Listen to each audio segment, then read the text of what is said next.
몇 해 전에 우리 청장년 축구대회를 했습니다. 청장년 축구대회를 했는데 우리 교회 정주찬이 골키퍼를 봤어요. 주찬이가 우리 정영선 쌤 아들인데 골키퍼를 봤어요. 근데 주찬이가 축구를 엄청 잘한다는 얘기를 들었거든요.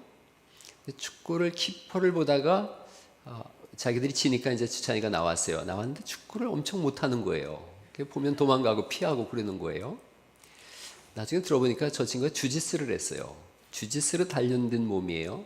제가 주찬이하고 부딪히면 제가 부서지죠. 그러니까 도망 다니는 거예요. 피하는 거예요. 새벽마다 축구를 하느라고 주일날 점심을 같이 안 먹는 김순태 집사님. 축구를 잘하는 줄 알았어요. 족구대회를 열었거든요. 우리 이 족구하는 사람들 표현으로 개발이 이런 거구나를 보여줬어요. 끝나고 나서 들어봤더니 왼발로 했다는 거예요. 여러분, 그게 온유예요. 그게 온유예요. 성경적인 온유는 부드럽고 온화하다 이런 뜻이 아닙니다. 강하지만 자신을 절제하고 하나님의 뜻에 복종하는 힘, 그걸 온유라 그럽니다. 그래서 온유의 다른 그림을 표현하면 길들여진 야생마예요. 길들여진 야생마. 저렇게 막 야생에서 막 펄펄 뛰는데 저 강함을 주인의 뜻에 맞게 사용하는 온유함. 이것을 성경적 온유라 그럽니다. 우크라이나의 화가 시네자나 수시가 그린 아빠와 딸의 그림이 있는데요. 저거예요. 이해가 되시죠? 바로 이해가 되시죠? 저 아빠의 강인함이 있는가 하면 딸 앞에서는 어쩔 줄 모르는 부드러움, 저걸 온유라 그럽니다. 성경에서 말씀하는 최고의 찬사가 뭐냐 하면 온유한 사람이에요. 성경에서 말씀하는 최고의 찬사, 온유한 사람. 이삭을 말할 때 온유하다라고 말씀드릴 수 있습니다. 풍년과 흉년의 때가 막 겹쳐지는 때예요. 특별히 26장 2절에 보시면 여호와께서 이삭에게 나타나 이르시되 애굽으로 내려가지 말고 내가 네게 지시하는 땅에 거주하라 말씀하세요. 그때가 어떤 때냐면 26장 1절이죠. 아브라함 때에 첫 흉년이 들었다고 말씀하고 있고 블레셋에 거주하고 있는 거예요. 블레셋이 지배하고 있는 땅입니다. 이방인의 땅이에요. 두려운 땅입니다. 얼마나 무서웠으면 자기 아내를 아내라고 말하지 못하고 누이라고 했어요. 근데 그렇게 무서운 땅에서도 하나님께서 머물라라고 하자 묵묵히 그 뜻에 복종합니다. 자신을 절제해요. 그리고 하나님의 뜻에 복종합니다. 그걸 성경적 온유라 그래요. 나를 절제하고 하나님의 뜻에 복종함. 제가 설교를 다 썼다가 오늘 아침에 설교를 다 바꿨어요. 어제 그제 일어났던 사건을 통해서 저는 보통 목요일이면 설교를 다 써놓는데 오늘 아침에 설교를 싹 바꿨습니다. 그래서 이렇게 썼어요. 12월 3일 1, 2, 3이죠. 어리석은 지도자가 망상에 사로잡혀서 비상계엄을 선포하는 엄청난 사건을 겪었어요. 이게 국헌문란과 반란의 수계인데도 1분 50초 사과하고 그 앞에 났을 때 아주 저열한 웃음을 띄었어요. 머물러야 할 자리를 그 분수를 모르는 거예요. 그리고 국헌을 유리했어요. 주인이 누군지를 전혀 알지 못하는 그냥 밖에 풀어놓은 한 마리 야생마에 불과해요. 반란의 수기 밑에서 부역하는 수많은 부역자들이 있었어요. 그 밑에는 목사라고 이름을 쓰는 미친 인간도 있었습니다. 탄핵 소추안이 부결됐더니 대한민국 만세, 오늘 우리가 이겼습니다. 그리고 김건희를 향해서 여사님 오늘부터 밤잠 편히 주무십시오. 이 세상에서 사람이 지을 수 있는 악이란 악은 다 골라서 짓는 그런 인간입니다. 어느 날 그가 이런 어처구니 없는 말을 했어요. 하나님 꼼짝마, 까불면 나한테 주고. 하나님이 주인이신 걸 모르는 거예요. 주권이 국민에게서 나온다라는 것을 모르는 거예요. 제가 여러분 저랑 목회를 해보셔서 아시겠지만 30년 동안 한 번도 정치에 대한 얘기를 해본 적이 없어요. 그런데 오늘은 그 얘기를 좀 해보려고 그래요. 그 반란 수기에 동조한 여당도 있어요. 여당에 소속되어 단체로 반란을 눈 감아주지 않은 거예요. 우리 교회는 저는 신학을 보수 신학을 했습니다. 그리고 우리 교회 신앙의 삶은 진보적인 입장에 써 있어요. 그 교회는 항상 보수와 진보 그 중간쯤에 언저리에 있어요. 보수도 중요하지요. 그런데 이 사람들은 보수의 가치를 논할 자격도 없는 그런 정당이 되어졌어요. 처음으로 제가 그런 생각을 했어요. 이 정당은 반드시 해체돼야 되겠다. 그런데 여러분, 이렇게 일제히 사람들이 다 퇴장했거든요. 다 보셔서 아시죠? 일제히 다 당론이라고 하면서 퇴장했어요. 그런데 용감한 사람도 있더라고요. 뭐 누가 잘했다 못났다 정치적인 편향을 하자는 게 아니라 다 나간 빈자리에 한 사람이 지키고 있더라고요. 이 사람은 떠나지 말라고 하는 국민의 소리를 들은 거예요. 그걸 온유라 그래요. 또 한 분 있어요. 시각장애인이더라고요. 앞은 잘 못 보는데 백성의 마음은 더 잘 봐요. 정치적 생명이 마감될 수도 있지만 주인이 국민이다, 이걸 더 잘 보고 있어요. 군인도 있어요. 군인의 생명은 복종에 있죠. 근데 몇몇 용기 있는 군인들은 항명을 했어요. 불의한 명령에 복종하지 않겠다. 이 나라의 진짜 주인이 백성이다. 이런 걸 길들여진 야생마라 그래요. 자신의 강함을 진짜 주인의 뜻에 맞춰 사용하는 사람. 이삭이 지금 그런 상황이에요. 두려움이 있고 협박이 있어요. 그런데 묵묵히 그 땅에 머물고 있거든요. 어제와 그제 이 며칠 동안에 그런 사람들을 봤어요. 묵묵히 그 자리를 지키고 있는 사람. 이 26장 3절에 보시면 이 땅에 거류하면이라고 말씀하세요. 거류하다라는 말이 히브리어로 샤칸이란 뜻이에요. 거류는 보통 야나브라는 말을 써요. 거기 그냥 나그네로 거류하다. 그런데 샤칸이라는 말씀은 정착해 살다라고 하는 하나님 나라를 표현할 때 샤칸이라는 표현을 써요. 그 두려운 상황 속에서 이삭은 지금 하나님이 보호하신다라는 하나님이 주신 땅이라고 하는 그 말씀을 붙잡고 샤칸 여기 머물러 있어요. 순종했더니 정말 천국으로 하나님 만들어주신다, 이걸 믿고 있는 거예요. 하나님께 온전히 의탁하고 있는 거예요. 하나님 중심의 삶을 지금 시작하고 있는 거예요. 그래서 그 땅에 묵묵히 머물고 있어요. 그랬더니 하나님께서 복을 주시죠. 그렇게 쭉 복받은 말씀이 100배의 복을 주겠다라고 말씀하세요. 그리고 우물을 파는 대로 우물이 다 나오게 하겠다. 여러분 12절 말씀을 한번 보시겠어요? 26장 12절 말씀 같이 한번 읽어보시죠. 시작. 이삭이 그 땅에서 농사하여 그 해에 100배나 얻었고 여호와께서 복을 주심으로 그 사람이 창대하고 왕성하여 마침내 거부가 됐다, 이렇게 말씀하세요. 우물을 파는 대로 물이 나오는 거예요. 샘을 팔 때마다 우물이 나오고 그래요. 그리고 하나님께서 100배의 복을 주세요. 이렇게 흉년 속에서 하나님 말씀을 지켰더니 샤칸 머물러 있었더니 하나님께서 복을 주시거든요. 그럼 또 어려움이 와요. 좋은 일이 있으면 좋은 일 나름대로 어려움이 오고, 어려운 일이 생기면 어려운 일 나름대로 또 좋은 일도 오고 그래요. 거기 26장 14절 말씀을 읽어보시겠어요? 큰 부자가 됐더니 14절 말씀 읽어보죠. 시작. 양과 소가 때를 이루고 종의 심이 많으므로 블레셋 사람이 그를 시기했다. 시기하여. 어려움이 찾아와요. 그래서 그 다음부터 이제 우물 사건이 나옵니다. 우물을 파면 그거 우리 거야. 또 우물을 파면 막아버립니다. 계속 우물을 파면 막고, 우물을 파면 우리 거라고 뺏고, 심지어는 아말렉 왕이 와서 아비멜렉 왕이 뭐라 그러냐면 떠나라, 여길 떠나가라. 근데 왕이 여길 떠나가라라고 하는데 왕 위에 하나님이 계신 걸 우리가 알고 있거든요. 그 왕의 명령은 그렇지만 그 위에 하나님이 계신 걸 알고 있는 거예요. 이번에 대통령은 이렇게 하라 그러지만 그 위에 백성이 있는 걸 알기에 그걸 거부한 사람들처럼 이삭도 눈을 선명하게 뜨고 하나님이 계시지, 하나님이 계시지. 그래서 16절 말씀을 보시면요, 아비멜렉이 이삭에게 이르되 네가 우리보다 크게 강성한지 우리를 떠나라. 그랬더니 이삭이 그것을 떠나 그랄 골짜기에 장막을 치고 거기 거류하며 옆으로 살짝 옮긴 거예요.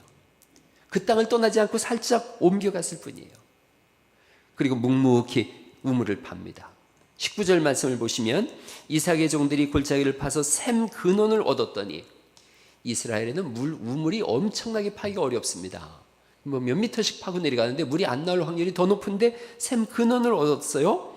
그랬더니 20절이죠. 그날 목자들이 이삭의 목자와 다투어 이르되 이 물은 우리의 것이라 하매 이삭이 그 다툼으로 말미암아 그 우물 이름을 에색이라 하였으며, 발음을 잘해야 돼요. 에색이라 하였으며 이렇게 돼 있어요. 예. 그냥 주는 거예요. 21절이죠. 또 다른 우물을 팠더니 그들이 또 다툼으로 그 이름을 신나라 하였으며, 이삭이 거기서 옮겨 다른 우물을 팠더니 그들이 다투지 아니하므로 그 이름을 르호봇이라 하였으니, 이렇게 말씀하세요. 그 우물 파서 내놔 그러면 분명히 이삭이 더 강성하다 그랬잖아요. 근데 주고 이렇게 하는 거예요. 그리고 나중에 르호봇을 얻어요. 르호봇은 넓다 이런 뜻인데요. 그 사람도 강한데 다투지 않아요. 달라 그랬더니 줘요. 성경적인 온유함을 잘 드러내고 있어요. 1945년에 짐 엘리엇이라고 하는 분이 휘튼 대학에 진학해서 대학을 다니는 동안에 선교사로 헌신해야 되겠다. 복음을 위해서 평생을 바치겠다. 그 생각을 해요. 명문 휘튼 대학을 수석으로 졸업합니다. 1952년 봄에 에콰도르에 도착해서 원주민 살고 있는 와우다니 부족한테 복음을 전하기 위해서 현지의 풍습과 언어를 열심히 배웠어요. 그리고 친구들을 모았습니다. 일행 4명을 모았어요. 5명이 됐어요. 1956년 1월 8일 날 와우다니 부족한테 접촉했는데 저렇게 5분이 모였어요. 근데 이분들이 이 와우다니족의 백인들에 향한 적대적인 마음이 있었어요. 이들이 복음을 제대로 전하지도 못하고 현장에서 다 죽었어요. 싹 다 죽임을 당했습니다. 성격차 한 권도 전해주지 못했는데 엘리엇의 아내 엘리자베스가 남편이 순교한 지 2년이 지난 1958년에 목숨을 걸고 여길 또 들어갑니다. 그런데 이 부족에게는 여자는 죽이지 않는다라는 룰이 있어요. 갔어요. 죽이질 않은 거예요. 헌신적으로 봉사하고 노력하고 이 와우다나 아우카족한테 복음을 전했어요. 그 결과 이 선교사들을 살해한 3명의 사람들이 와우라니 교회의 목사가 됐어요. 그리고 이들의 시신을 다 수습했는데 정말로 모두 다 깜짝 놀란 것은 원주민들이 공격하는 그 시간에 이 5명의 젊은이들의 주머니에는 권총이 다 들어 있었어요. 아무도 그 권총을 꺼내지 않은 거예요. 죽음의 위협 속에서 원주민들을 향해서 발포하지 않았어요. 이들은 그들을 구원하러 간 거기 때문에 그렇습니다. 점령하러 간 것이 아니었던 거예요. 강력한 무기를 가졌지만 스스로를 절제시키고 그리고 구원의 문을 열었어요.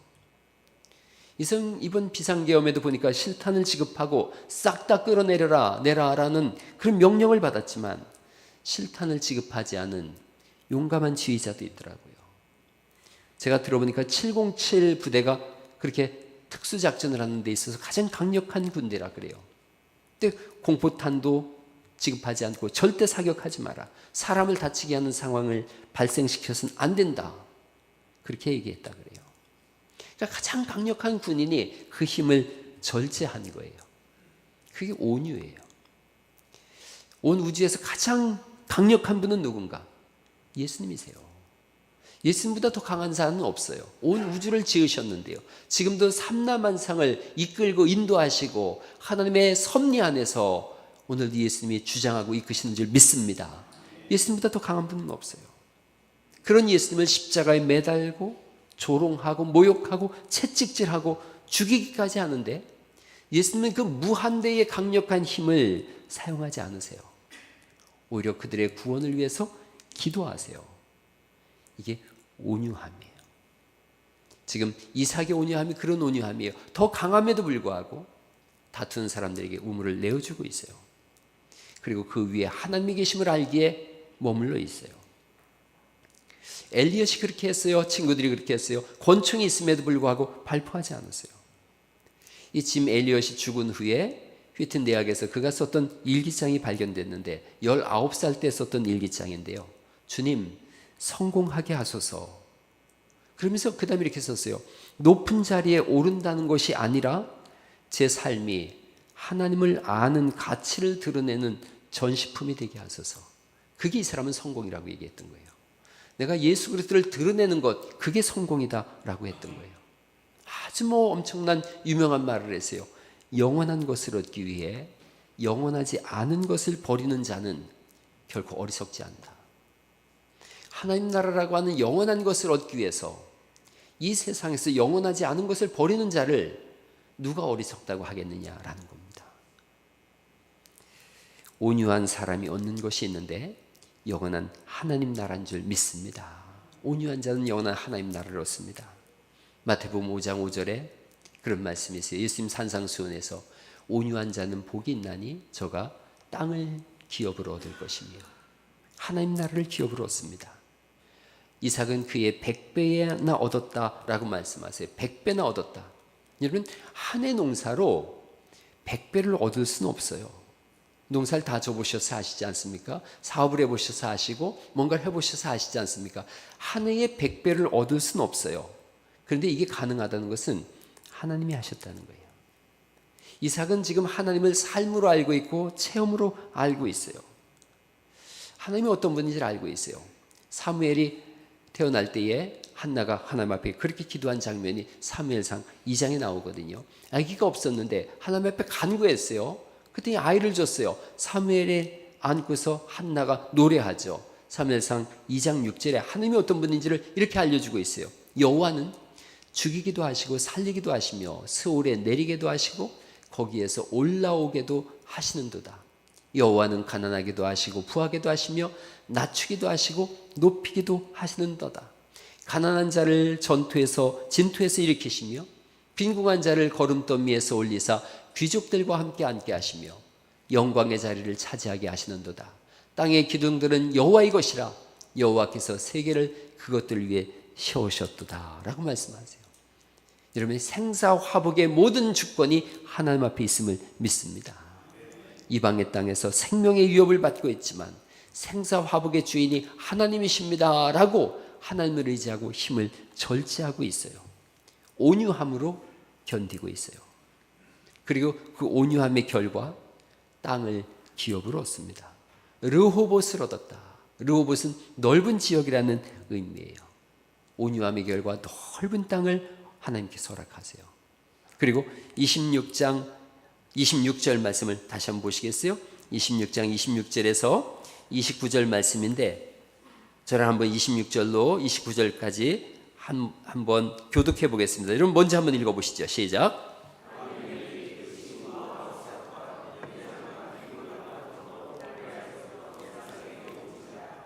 이삭이 그들에게 이르되 너희가 나를 미워하여 나에게 너희를 떠나게 하였거늘 어찌하여 내게 왔느냐?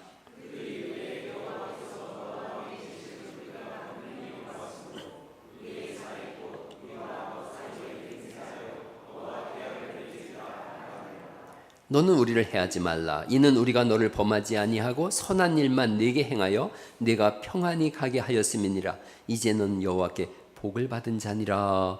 이렇게 표현하고 있어요. 이 사람이 한 일은 하나님 바라보고 온유함으로 견뎠던 거예요. 그랬더니 알려주고 있어요. 하나님이 너와 함께 하심을 우리가 봤다. 우리를 해하지 말라. 우리를 평안히 가게 해달라. 온유한 이삭에게 하나님은 계속 우물을 허락하세요. 우물 하나 파면 마을이 생기는 그런 동네인데 우물을 계속 파게 하세요. 그래서 어느 정도였냐면 거기 32절 말씀에 그날에 이삭의 종들이 자기들이 판 우물에 대하여 이삭에게 와서 알리어 이르되 우리가 물을 얻었나이다 하매 그가 이름을 세바라 그랬어요. 세바 하면은 이 우물 일곱이란 뜻이에요. 세븐, 세바 똑같은 얘기예요. 세븐 일곱. 그런데 그러므로 그 성의 이름이 오늘까지 부엘세바더라. 부엘하면 우물이란 뜻이에요. 7개의 우물을 팠다 이런 뜻이에요. 저게 지금 사진에 있는 것이 지금도 남아있는 이삭의 우물이라 그래요. 세바하면 맹세, 7, 부엘하면 우물. 그러니까 맹세의 우물이라고도 할 수 있고 7 우물이라고도 말씀할 수가 있어요. 온유한 자가 결국은 땅을 기업으로 얻어요. 온유한 자가 하나님 나라를 차지하게 되어져요. 이 세상에서 가장 온유한 분 또 누구실까? 마태복음 11장 29절 말씀에 예수님께서 이렇게 말씀하세요. 나는 마음이 온유하고 겸손하니 나의 멍에를 메고 내게 배우라. 예수님, 하나님의 본체시지 않습니까? 온 우주가 예수님을 통하여 창조되어졌어요. 그로 말미암아 창조됐다 할 때 말미암아가 통하여 이런 뜻이에요. 그분이 육신을 입고 이 땅에 우리를 구원하시기 위해서 오셨어요. 하나님이심을 친히 증명해 보이시죠. 그리고 십자가 앞에서 온유함을 보여주세요. 불법적인 재판을 통해서 갖은 고난과 죽음까지 받으셨는데 예수님께서 12군단도 더 되는 천사가 이분의 명령만 떨어지면 즉각 순종할 상황이었어요. 12군단이라는 얘기는 상상할 수 없는 군대란 뜻이에요. 여러분, 천사 하나가 와서도 14만 4천 명을 그 밤에 죽였는데 12군단, 상상할 수 없는 모든 천사가 다 동원됐다고 하면 온 우주는 다 새롭게 만들어질 수 있었을 거예요. 근데 예수님은 그 힘을 쓰지 않으세요. 베드로전서 2장 23절 말씀에 그는 죄를 범하지 아니하시고 그 입에 거짓도 없으시며, 23절 같이 한번 읽어보죠. 시작. 욕을 당하시되 맞대어 욕하지 아니하시고 고난을 당하시되 위협하지 아니하시고 오직 공의로 심판하시는 이에게 부탁하시며, 공의로 심판하시는 분에게 의탁하셨다. 여러분, 그래서 어젯밤에 그렇게 온 백성들의 아우성 소리에도 외면되어져서 이것이 부결됐다고 너무 낙담하지 마세요. 너무 마음에 상처를 깊이 받지 마세요. 하나님의 공의는 살아있기에 결국은 그 공의대로 이루어 주실 줄 믿습니다. 하나님이 아실 거예요. 적용을 한번 찾아보는 거예요. 우리에게 오늘 주시는 말씀은 온유의 열매를 맺으라 하는 겁니다. 온유는 성령의 열매입니다. 갈라디아서 5장 22절 말씀부터 성령의 열매가 나오는데 같이 한번 읽어보실까요? 같이 읽어보죠. 시작.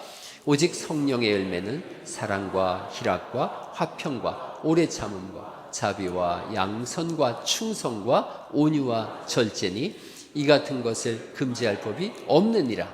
그리스도 예수의 사람들은 육체와 함께 그 정욕과 탐심을 십자가에 못 박았느니라. 우리가 성령으로 살면 또한 성령으로 행할지니, 성령으로 행한다는 게 뭐냐면 성령의 열매를 맺는다는 것이에요. 그 중에 하나가 아주 중요한 열매가 온유의 열매입니다. 일본에서 목회하시다가 한국에 와서 또 목회를 탁월하게 하시는 분 중에 오대식 목사님이 있어요. 오대식 목사님 설교를 들어보니까 일본에서 목회를 하시다가 예배 중에 남성 중창단 특별 찬송 순서가 있었어요. 근데 세 분이 나왔는데 보니까 깜짝 놀란 거예요.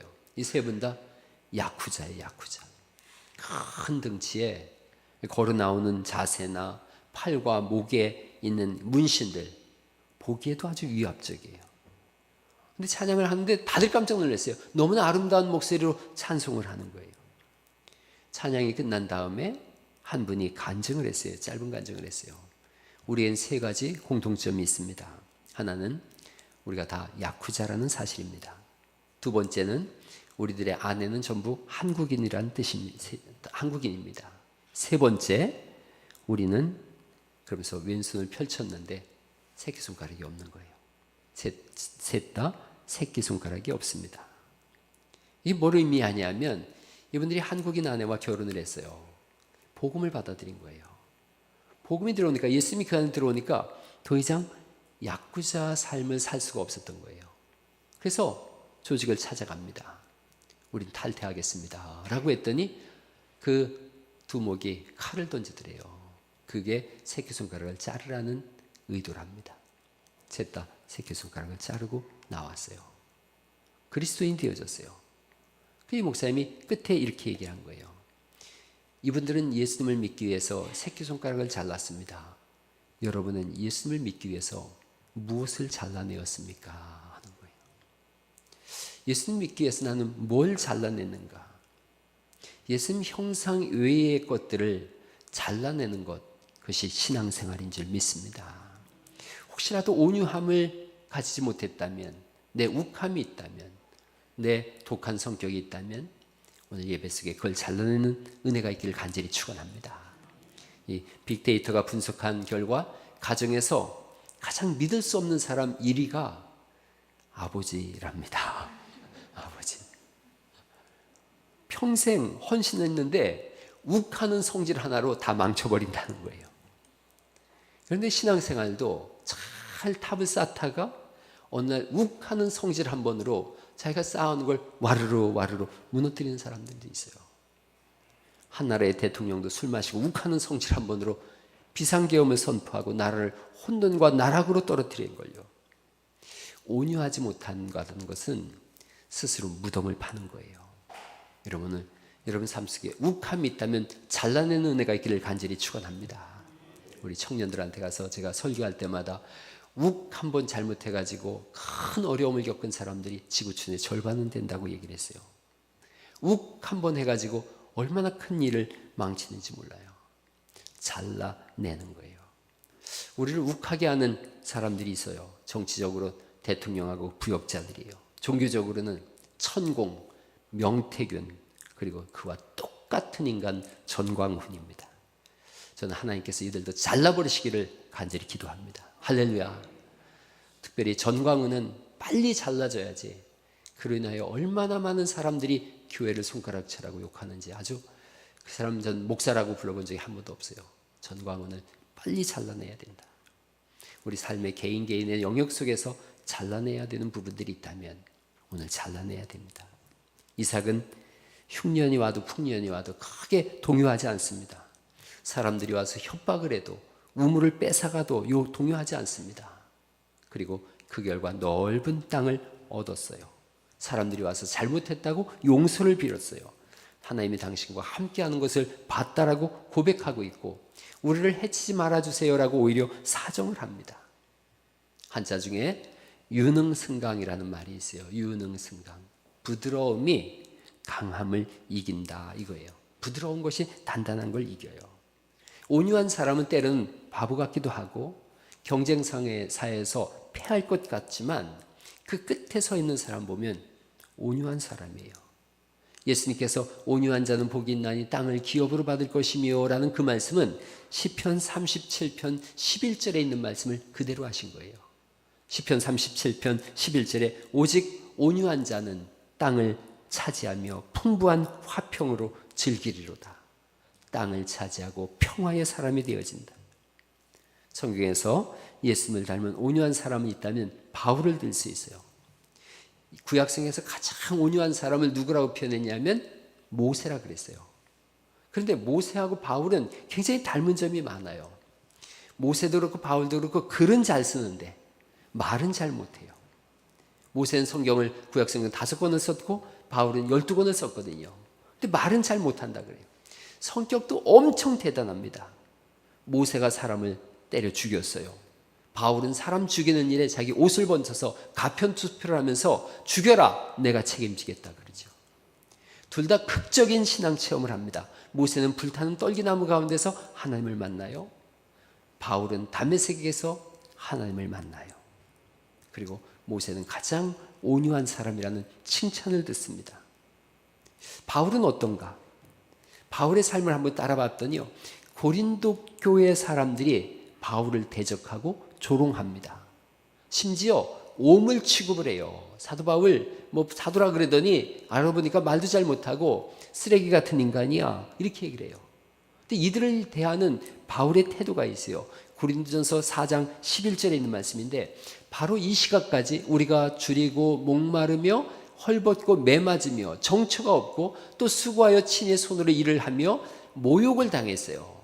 그런데 이 사람이 축복해요. 박해를 받았는데 참아요. 비방을 받았는데 권면하니 우리가 지금까지 세상에 더러운 것과 만물의 찌꺼기같이 되었도다. 저 찌꺼기란 말은 똥이란 뜻이에요. 우리를 똥 취급하지 않냐. 그러면서 이분이 목회에 대한 아주 목회자 평생에 간직해야 될 말씀을 주시는데 고린도전서 4장 19절 말씀부터예요. 19절로 21절에 있는 말씀인데 저랑 한번 교독해 보죠. 제가 먼저 읽어볼게요. 주께서 허락하시면 내가 너희에게 속히 나아가서 교만한 자들의 말이 아니라 오직 그 능력을 알아보겠으니